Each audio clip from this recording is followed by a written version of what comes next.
For more details on what this means for Canadian economy, we're joined by Jim Stanford. He's an economist and the director of the Centre for Future Works. Jim, thank you so much for making time for us. My pleasure, Deanna. In the commercial break, I was asking you, Jim, is this really as bad as it sounds? And you said? It's as bad as it sounds, possibly worse. Yeah, assuming that he goes ahead with the tariffs and they stay in place, we're certainly looking at a recession in Canada, probably 2 to 3% knocked off of our GDP. My guess is 1 million jobs lost in export industries initially, but then that will spread through other parts of the economy as well. I mean, right before we talked to you, we talked to a woman who has a small business, who designs these fashionable orthopedic shoes, exports them to the U.S. I think people watching this are having a little bit of a hard time kind of grappling. How does this all work? If I do not have a small business, if I do not export to the U.S., how will I feel it? Well, I think on the one hand, that's a very good question to ask, because we should remember that most of the work that goes on in our economy is not trade related. Most of what we do in Canada is by Canadians in Canada for Canadians, and that work will continue on.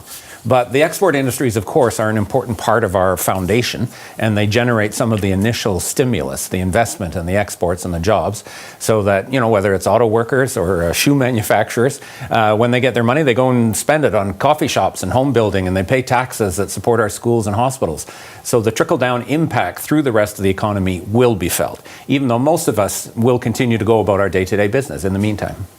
Tell me about the impact on the U.S. economy. I mean, the counter tariffs were imposed very quickly within hours of that announcement being made by Donald Trump. How will Americans feel this? Well, Americans are going to feel the main pain from their own tariffs. That's the point. It really is kind of like shooting yourself in the foot from the American perspective. Actually, Dan, I would say shooting themselves in both feet. On the one hand, they're putting a tariff on stuff that they need for their own businesses. 3/4 of what we sell to America is not finished goods that show up on the shelf at Costco or something.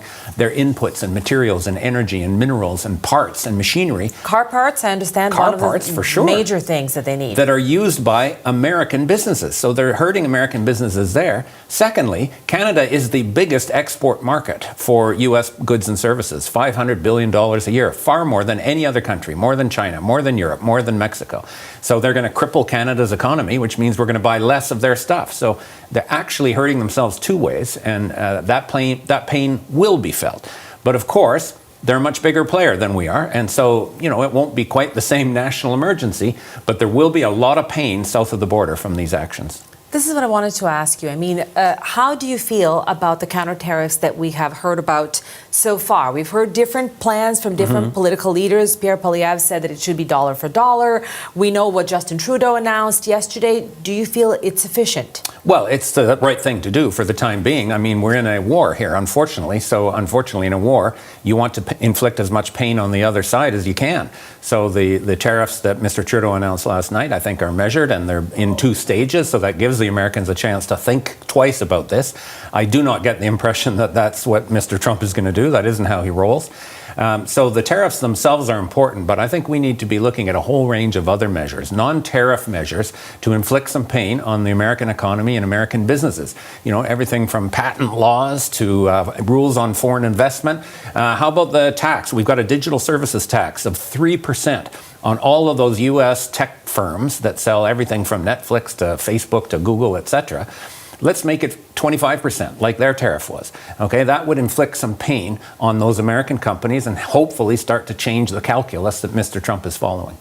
This is what I wanted to ask you. I mean, I don't know whether you or I can have insight into the psyche of an average American and how deeply the pain needs to be felt for them to link it to Donald Trump's actions. Right. But let's talk about Canadians. Certainly, we've been receiving thousands of emails from viewers saying, I'm going to make sure that I'm only buying Canadian. I want to support my local businesses. We've heard certainly that sentiment from pretty much all the premiers talking in press conferences.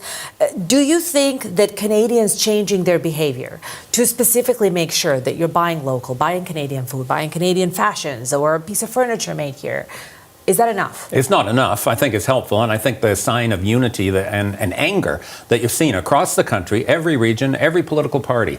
You know, contrary to those, I think, who saw this maybe as an attempt to do another wedge issue in political debates, Canadians are very much pulling together. And so buying Canadian, obviously, is going to be important for their psyche, for them to feel that they're doing something. But the underlying structural realities of our international trade with the United States and what we sell back and forth is going to require a lot more than just, retail choices by individual consumers. We're going to need, first of all, emergency support for export industries to stop them from going broke, emergency support, a big expansion of our employment insurance system for the workers who are affected. And then, frankly, Gana, we're going to have to reorient our economy away from... This is what I wanted to ask you about. Is it an opportunity to look at other export partners? 35 years ago, we tied our wagon to the United States, and we thought, what's great about Canada? We're next to the United States. And, maybe that worked for a while, but we didn't anticipate, basically an authoritarian maniac coming to power in the United States and doing things like this. No one in the world can understand that, and no one in the world can fully protect themselves against it.